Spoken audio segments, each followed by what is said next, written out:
আমি জন্মগতভাবে একজন হিন্দু, কিন্তু ভালোবেসে বিয়ে করি এক মুসলিম পরিবারের ছেলেকে।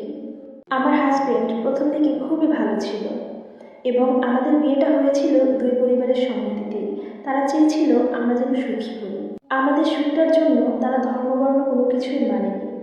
মোটামুটিভাবে 10-12 বছর ভালোই কেটেছে আমাদের বিবাহিত জীবন। সমস্যাটা শুরু হয় 2012 থেকে। তখন আমার হাজবেন্ড সিটি কর্পোরেশনে জব নেয়।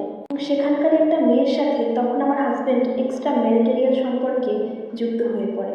সমস্যাটা জটিল হতে হতে 2014 সালের জুলাই মাসে একটা ভয়ঙ্কর পরিণতিতে রূপ নেয় এবং তখন আমার হাজবেন্ড আমাদেরকে ছেড়ে ওই মহিলার কাছে চলে যায়। আমার মেয়ের বয়স তখন ছিল 8 আর ছেলেটির বয়স ছিল 5। তখন আমি ওদের দুজনকে নিয়ে কি করব, কোথায় যাব কিছুই ভেবে পাচ্ছিলাম না।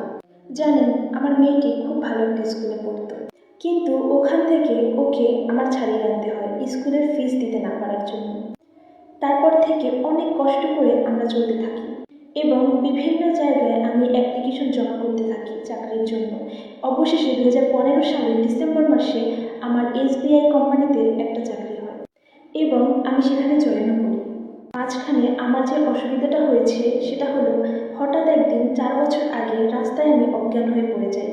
বিভিন্ন পরীক্ষা নিরীক্ষা করে জানা যায় আমার শরীরে নানান কঠিন ওষুধ বাসা বাঁধে। যেমন আমার বাঁ দিকের লাংস ব্লকড এবং আমার হার্টে 2.5 সেন্টিমিটারের একটি ফুটো আছে। তখন ডাক্তার আমাকে বলেছিলেন অপারেশন করতে হবে, কিন্তু ফিনান্সিয়াল প্রবলেম থাকার কারণে আমি আসলে অপারেশনটি তখন করতে পারিনি এবং আমি সেরকমই 4টা বছর কাটিয়ে দিলাম।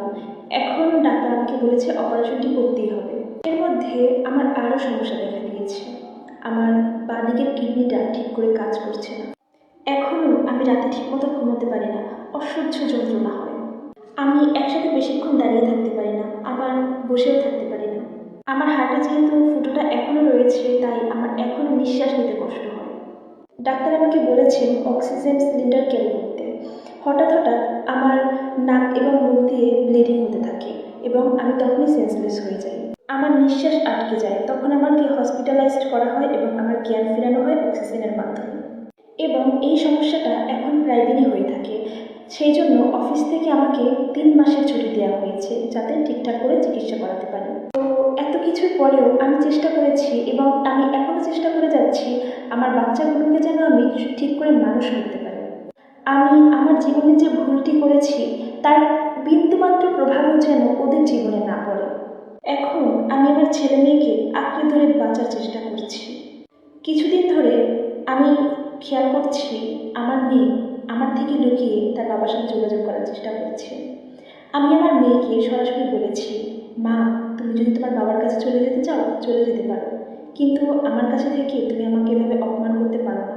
হতেই তো পারে আমার মেয়েটি আমার থেকে ওর বাবাকে বেশি ভালোবাসে, কিন্তু আমার মেয়ে তা করবে না। সে তার বাবার কাছে যাবে না, সে আমার কাছে থেকেই লুকিয়ে লুকিয়ে তার বাবার সাথে যোগাযোগ করবে। সে কিছুতেই তার বাবার কাছে ফিরে যাবে না। হ্যাঁ, আমার মেয়েটি এখনও তার বাবার সাথে যোগাযোগ করে। আমার মেয়েটাকে নিয়ে কি একটা ঝামেলায় আছি আমি। আপনারা আমার মেয়েটার জন্য দোয়া করবেন, যেন ওর মাথায় একটু বুদ্ধি হয়। আমার মেয়েটার মাথায় একটু বুদ্ধি হলে তবে আমি একটু শান্তি পাবো। আমার জন্য আপনারা দোয়া করবেন। জানেন, আমার জীবনটা না অনেক কষ্টের।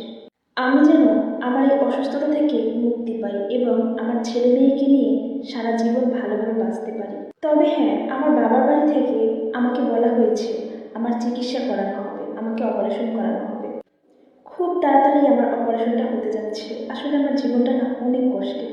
কাকে বলবো আমার কষ্টের কথা, কোথায় যাব আমি কিছুই বুঝতে পারি না।